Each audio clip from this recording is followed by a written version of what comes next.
This is Andi Purewal for Boxing Social in association with Betfred, and I'm delighted to be joined by Al Siesta over Zoom.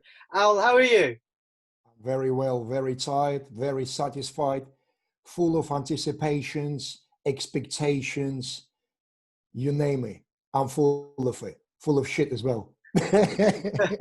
Al, you've had a very hectic period recently. You obviously had your Cold War shows out in Belarus. Now you've got Luther Clay and Chelli's recent announcement that he's joined up with you, and he's both of them fighting this Saturday. Let's start off with Cold Wars, though. Reflect on the entire experience, Al. How do you feel about it all now? Someone just realized, and they told me that we've done 4 shows in 2 weeks, which is absolutely insane. I don't even want to call it achievement. It's just a crazy attempt, I can call it. But it went really well. I gain phenomenal benefits from that. I don't want to go through this, but my life will never be the same, I do believe. It's just changed for the better. I'm very busy. All I've been doing lately is preparing Cold Wars 2 and Cold Wars 3, keeping my eye on Luther Clay, Chelli, and I think my boxing life has changed drastically after Cold Wars for the better, I do believe. I mean, it was very good. I was a matchmaker, manager, sometimes promoter. Now I can see myself promoting more and more and more, probably every month, 2-3 shows. So say, for example, there's an announcement pending. The Cold Wars 2 is coming in batch of 3 again, and then Cold Wars 3 in 3s, and brilliant, brilliant. I mean, there's more to come anyway. Perfect. What was the biggest learning experience for yourself throughout Cold Wars? Because we know you had a number of obstacles to overcome with the shows. What did you feel you benefited from most, or you learned about the most? Communication. Communication is the key, and relationship with people, and everyone needs to be on the same page in order to run such complexities. That what I've done. It was so complicated. It was very intense, and I mean, I should have counted. I kind of underestimated my own role in all of this. I thought, oh, I'll do the shows just because I want to. I've got the opportunity. I've got money to do it. I didn't realize that I'll be such of a nuisance to many people, which kind of a very nice compliment, really, to myself. So I am a player, and I didn't realize how big of a player I was before I stumbled upon various abstractions, you know. So obviously some people thought, oh, Siesta can't get in there under no circumstances, but I did. I ran the show as shows, and I'll be moving forward. All good. Don't want to brag on about things, you know, but it was hard. It was very hard, and very hard. You said you're going to make another 2 series of Cold Wars, number 2 and number 3. When can we expect announcements on them? I know they're being at early stages as of yet, but soon. I've matched all the cards for Cold Wars 2 now, so it's a matter of artworks. We finalize the dates. I know the dates. I mean, the Brits will be participating. They already had phone calls from me. The contract's been sent. So this time, I will sign the deals first, and then I'll make an announcement. Obviously, we'll notify British Boxing Board of Control first as well. Are you planning on keeping it in Belarus, or will it be elsewhere? I'd love to keep in Belarus, but as you know, we left literally. I arrived to the UK on the 7th of August. And on the 9th, 2 days later, it was big Belarusian election. And you've seen lots of unrest. It's kind of getting much better now. And I do believe they will keep it under control. And by 1st of September, I think it will be done and dusted. Although Lukashenko, the president, is definitely his last term, if he will survive. So I'd love to keep it in Belarus because the place is lovely. I call it offshore zone of boxing. It's really nice. No one needs visas there. Food is really lovely and quite cheap. Hotels relatively priced. The television are very friendly with us now. The local radios and social media companies. I can't see the reason why I should change the venue. The only concern I have, or I had, is refereeing, only because the guys were very rusty. So I will bring my own judges and referees from Poland, Ukraine, Russia, probably UK. and we're going to do it this way, and Belarusians going to learn, or probably just get more experience, you know? So it's all good. I love Belarus. If not, I've got a couple of reserved countries that I can go to. Oh, just moving away from Cold Wars, let's come on to this coming Saturday. And let's start off with Luther Clay, a man who I know you're very excited about, and you've been excited for this fight with Clay-Kongo for a while now. How thrilled are you that it's finally here? It's only a matter of days away now from being able to see the pair of them in the ring. I'm very pleased, although this fight was an inevitability. And Luther is in good shape. He had decent camp, had decent sparring, touch wood, injury-free. So should be given a very fair encounter to Clay-Kongo. And I reserve all my talking to after the fight. That's unfortunately, I'll have to push you, and I'll have to ask. Yeah, sure. I understand. Both men have said they're looking for that knockout victory. They believe it will be a knockout. Do you think one of them will be victorious by a stoppage, or do you think one could go to the points? Man, let me tell you that Clay-Kongo have never, Chris, if you're listening to me, I guarantee you never ever been in those waters that you will be there on 22nd.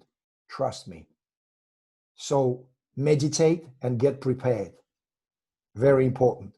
Very important. Because I know Luther, you know, and he will give his all he's got for that fight.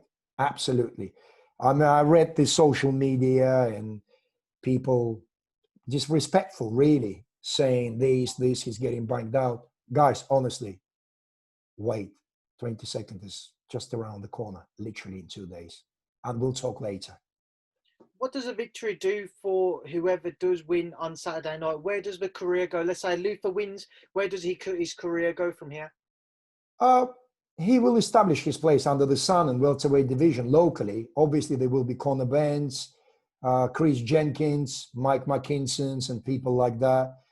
Possibly even foreign opponents. But it will do lots of good for him. But for Chris, it's even more important because he hasn't been active and no one really knows where he is. And I know he comes to fight, and I know he's a really slick and talented fighter, but he's got much more to prove, really, you know, because he was the one ringing the bells and calling Luther out. And just, do you understand what I'm trying to say? I mean, there's much more to prove for Chris than Luther. Luther just comes to fight. Always. He knows every fight since his debut was make or break for Luther. There's nothing new.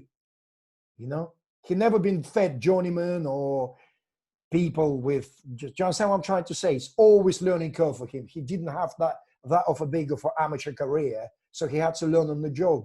So it will be a normal situation for him. I can tell you that now. Back from when this fight was announced, there's always a level of excitement about it. People were always keen to see it from before lockdown, and it's always kind of maintained that expectation that it will deliver a brilliant fight. Come Saturday night, do you think it could steal the show? Do you think it could be the best fight on the card? It could go anyway. Honestly, it could go either way. It could be, it depends what Chris is going to do, because Luther only knows how to fight one way. He will try to bully Chris. He will try to break him down, take his heart away, and make him quit. That's all. That's what Luther going to do. It's also up to Chris. If he was a trade and have a scrap in the middle of the park, or try to outbox him and trying to be too slick, play up to his alias, depends what he wants to do.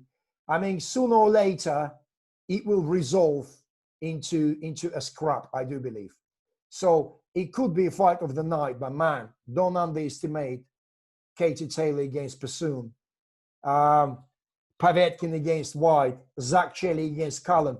Honestly, such a big up to Matchroom, guys. Honestly, Russians ask me because I know the broadcaster that purchased their rights for Russia. And they said, "Oh, what shall we show live on television? Because it's quite a long night. And what shouldn't we?" I said, "Guys, honestly, it's shit hot from dot one till the end. There's no fights that you need to skip." Obviously, I've been a bit selfish. I knew that two of my fighters are on the card. But honestly, it's 50-50. Cullen Chelli, 50-50. BABBAGE against HANWELL Winters is just insane fight. I mean, it's such a risk take, but I love it. That's what I'm all about. I love that. I understand fully thinking behind taking such risk. And big up to Dillian Whyte's team and BABBAGE for accepting that and wanting that. Then it's Luther Clay against Congo, another war. Then Pursuit, Katie Taylor, we already had a proof of that before. Incredible. And anything could happen in that fight. And then Povetkin Whyte. I can tell you what I fancy and who I fancy, if you're interested. We will come on to the other fights shortly. Yeah. Well, let's stick with your guys and let's come on to Zach Chelli now. How did that come about, first and foremost, Al? When did you kind of start talking to Zach to sign him, and he's underneath your promotional banner now? Zach and I and his father, Zach Chelli Sr., had a long relationship. We know each other for at least 4 or 5 years. And in fact, Zach Chelli sparred Luther Clay about 3-4 years ago. And I was witnessing Zach Chelli banging out a Latvian prospect who came to the UK and wanted to debut at light heavyweight. I mean, he made him quit in the ring. And this is the first time I saw Zach Chelli in action. And I thought he's going to go on and do really big things. But then he signed not the best deal, in my opinion, because I think for someone like Zach, the circumstances in terms of promotional deal need to be with different people, not being disrespectful to those who he signed with before. And the thing is, so obviously it went the way it went. And when Zach became free agent, his father called me and he said, Al, we know what you can do. We know your work ethos and what kind of man you are. We really want to work with you. Can you offer something to Zach?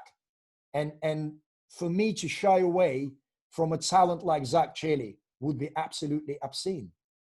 So I said, I mean, you know, all funny, because with me, things materializing later. I thought about Zach Chelli a few times, and I thought, well, what would I do for his career? And I was really glad and wasn't really surprised, because I kind of used to the pattern of my life when things are coming, because I always think about it, you know, it's funny enough, and trying to be positive. So that calling was accepted, and we signed the contract. And I mean, Kevin Murray, a good friend of ours, he was the one who brought the fight, because he called me and he said, Al, Jack Cullen, what do you think? I spoke to Steve Wood, and Steve Wood fancies the fight. He said, it's a great idea. And Jack is ready to come up to super middleweight. And I said, listen, Chellies don't shy away from nothing. They 100% will take it. So Kevin spoke to Zach Chelli Sr., and we all agreed in consensus that we definitely should take that fight. So I'm grateful to Kevin Murray for thinking of Zach and bringing that fight for us, you know? It's a very good fight. It's an interesting matchup as well, one which certainly will catch the eye come Saturday. What should we expect from it, though? What do you expect from it? Obviously, Jack moving up to super middle now. Zach, you know, previously fought at light heavy, moving back down. What should we expect from the pair of them? Jack Cullen is a really good fighter. He can bang, he can box. He's very, very lengthy, I could say to you. I mean, he's very rangy. He's got big heart. I've seen him with Felix Cash. I've seen him beating John Harding Jr., I believe, correct? And it's a very tough fight for both. All I can say is like Clay-Kongo again. Anything could happen in that fight. I'm edging towards Zach. He's a beast, that guy. He's just that, he's not even a human. It's just, do you understand what I'm trying to say? I'm leaning towards his power, his kind of above humane abilities and strength to overcome Jack Cullen. So if there will be stoppage later, I will not be surprised. Although Zach can get caught himself, because he's a bit ruthless like that. And he comes all guns blazing. And Cullen is the kind of operator that you need to be careful to do that kind of stuff against. So anything could happen. Fantastic fight, 50-50, all way around. Oh, let's touch on the rest of the card. You mentioned it earlier, Whyte Povetkin, a fight which has been kind of again slated for a while now, was meant to take place before lockdown. Yeah. Well, so should have been during lockdown. He was pushed back rather. Some people over social media are starting to maybe overlook Alexander, thinking that he's kind of past it now and it will be a relatively easier night for Dillian than what it would have been a few years ago. But do you think that's risky? Do you believe that Alexander will still offer Dillian a tough night's work? Let me be wrong here. Let's remember this moment and let people slaughter me after. Povetkin is knocking Whyte out. I'm telling you that now. I'm telling you that now. Non-believers, listen to me. It's all over. What makes you so sure? I just don't know. I know. I know it's happening. I know it's happening. Do you know what I mean? I know it's happening. You know what? It's that really weird thing. I need to be modest about this and say, listen, when Brady's fought Doradola, it was 6-1 for Doradola. Everyone was bragging on how easy of a prey Brady's is. I knew in my heart, inevitably he's going to bang him out. Absolutely no question. With Povetkin, it's almost as strong, the feeling I've got, that what I had about Brady's with Doradola. Honestly, Brits don't understand who Povetkin is. They just got no clue. Ask Michael Hunter, he'd tell you. Oh, honestly. Dillian's teamed up with Dave Caldwell for this fight. What do you make of that? He needs every single help he can get. He needs every single help he can get in the corner. Trust me. Believe me. Believe me. Trust me. I know, honestly. I know. Just moving off. And he know, you know the funny thing, sorry for interrupting you. He knows as well. Dillian knows what I mean. He knows that 100% what I mean. He knows it. He knows how dangerous it is. Fair play for taking that fight, by the way. What a crazy move. Al, just moving off that one, you touched on Taylor Platoon earlier, but one fight which you mentioned but we never spoke about, Babbage and Winters, it certainly seems to be one which has kind of built momentum over the last few days. What should we expect from that? Russian roulette. That Babbage can really bang as well. He's like a wild rhinoceros, like a wild boar. I'm telling you. And that fight is typical heavyweight affair. We don't really know much about Babbage apart from that he can really fight. He's a proper street fighter. HANWELL Winters upset few people in the past as well. So could be anything. I fancy Babbage doing the damage as much as people think, or could be other way around. You know what? I'm not qualified to judge them both because I don't really know them that well. But the match itself is so insane, but it's a Russian roulette. Let's just move away from the card and just get your thoughts on a couple of other things before I let you go.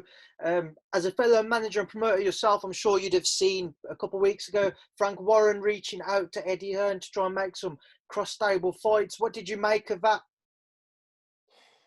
I think it's a really, really good move. And I was really pleased to see that. I hope that that was genuine intent on the human level rather than business move. Because if that was a business move, it's a really strong indicator of things not being good. But if it comes from Frank's heart, which I do believe it possibly could, that's really good for the boxing, especially UK boxing. Frank has fantastic stable. As strong of a stable, I can admit that, as Matchroom has. So I think if those two promoters work together, it will be brilliant for the sport, you know? So I hope the intentions Frank approaching Eddie were from his heart with genuine care about the sport. And another thing, I hope Eddie received it in the correct, appropriate, because Eddie is a business-wise and he's quite pragmatic and forgot that word. I've spent too much time with Russians, but he's very philosophical, but also very aware. And I think Eddie could see various dimensions why Frank would approach him. And I hope he put his mind out and follows his heart and thinks that it was a move from Frank genuinely to try to make up or try to do business together, which is really hard for all of us to believe in now, you see. Oh, did it surprise you at all, or are you, or was you surprised when, you know, Eddie and Frank had their first ever conversation on the phone after that message? I think it was a day after Frank put the statement out. They've been involved in boxing for a number of years. They've had fighters on each other's shows. Are you surprised at all that it's taken so long for them to actually have their first conversation, albeit over the phone? I'm not surprised. And as I mentioned numerous times, it's all about the egos, this sport, honestly. I mean, how hard, I mean, listen, Frank Warren is upstanding man, very well educated. Apparently, people told me, has great, exquisite taste in music and art. Why wouldn't be, with man of his intellect and his pedigree, approach Eddie Hearn earlier? I mean, and Eddie would have taken it. Eddie is a good guy. He would have taken it correctly. And they could have worked together a long time. I do believe it's not them two, it's their businesses, the surroundings. Do you understand what I'm trying to say? It's not that easy because your posse is looking at you and saying, mate, what are you doing? Do you understand what I'm trying to say? But I'm really pleased that they reached out. I mean, the Frank reached out to Eddie. And as I said, listen, my relationship with Warrens weren't that great over the years. But recently, as I became promoter full time, my doors are open for everyone, really, to collaborate. Guys, if there's a fight to be made, if there's a business to be made, I mean, let's forget about everything what's gone on in the past. I mean, the life's too short to think about ego, trust me. Let's make those fights. Obviously, Eddie and Frank, there's a primary concern of British fans.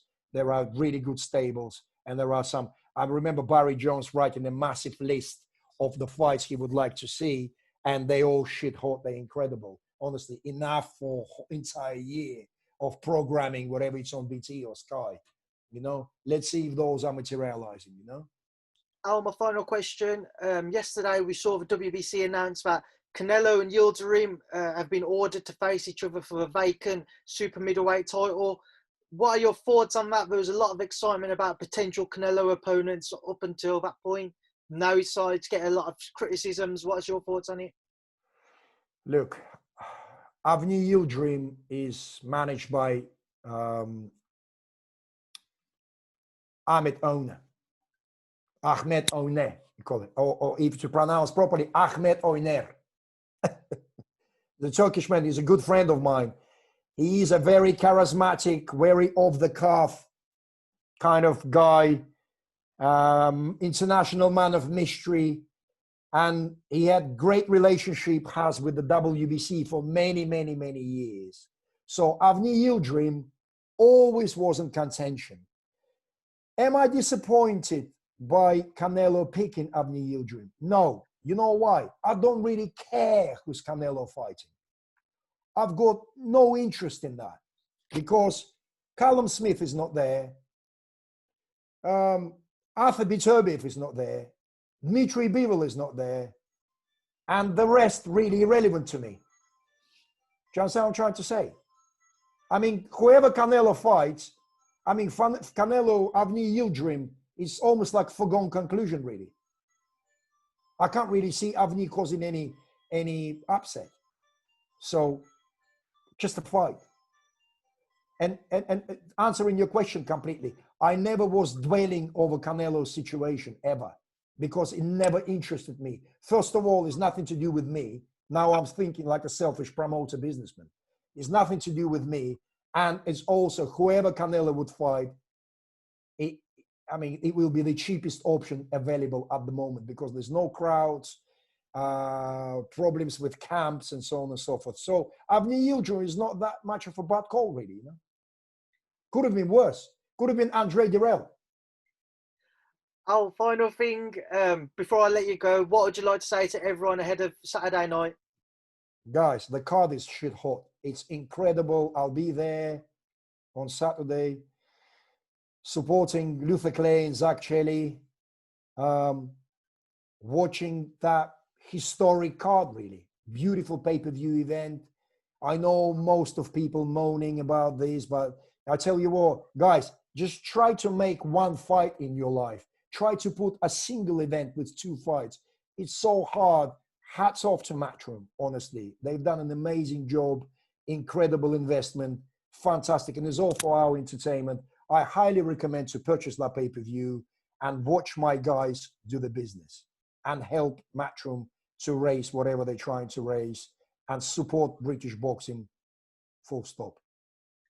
Oh, it's been a pleasure to catch up with you. I'm sure I'll speak to you soon. Best of luck to your guys come Saturday night, and thank you for your time as always. Thank you, Speak to Boxing Social. You're welcome, brother. Sorry for my ropey English. I just spent 40 days or 50 days speaking pure Russian, you know, so I need to get my lingo back, you see.